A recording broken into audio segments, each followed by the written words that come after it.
More and more retired workers collecting a state pension are also working full-time. Many in the jobs they left and are collecting a full-time salary. The practice is known as double dipping. Mark Leland has been on special assignment looking into how widespread double dipping is, and he joins us this morning with more on what he found. Interesting. Good morning, Mark. It's very interesting. Good morning. Yes, the practice of double dipping, you might remember, came to light for most of us this summer when it was discovered a UWGB professor, administrator rather, retired from his $130,000 a year job only to get his job back 30 days later. By then, he was also collecting a pension believed to be worth $65,000 a year. The practice is perfectly legal, and that administrator, Tom Mackey, is not alone.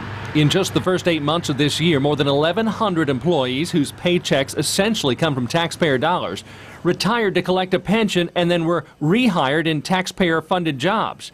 We're talking about school teachers, firefighters, police officers, UW system employees, as well as city, county, and state workers.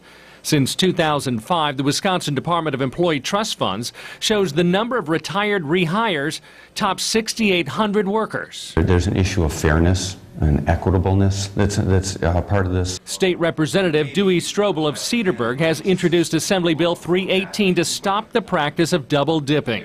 If a state worker who retires decides to go back to work and take his job back or another job that pays into the state retirement fund, then Strobel says the pension payout would stop. There's very egregious cases with this double dipping thing. You know, there's the people who leave their job and within 30 days they come back and they never even cleaned out their desk.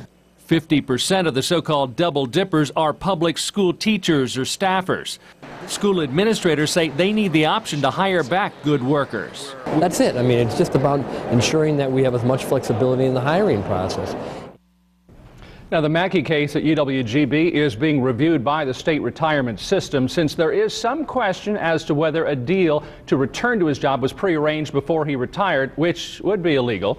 University officials say there was no deal, and Mackey will be retiring for good, we're told, next month. Wow, interesting stuff, Mark. So does this affect us taxpayers? Well, you know, the retirement system, they're looking into the cost of all this. Officials do say that the money has already been paid into the system, so no additional money is really coming out, but critics say the double dippers are retiring earlier than normal than they would, and taking therefore more out of the system, money that they say could change and alter the system for the years to come. Is there a loophole in the law that allows this? It sounds like a loophole, doesn't it? But actually legislators that I spoke with believe the law was always there to allow workers to come back to their jobs in the case that, like school districts, in case they had to fill worker shortages because they didn't have enough teachers to go around. But Strobel says obviously these days with employment about 9% around the state, there's plenty of workers to go around. We don't need the law, and if it's costing us more, we should get rid of it. Very enlightening. Thanks, Mark.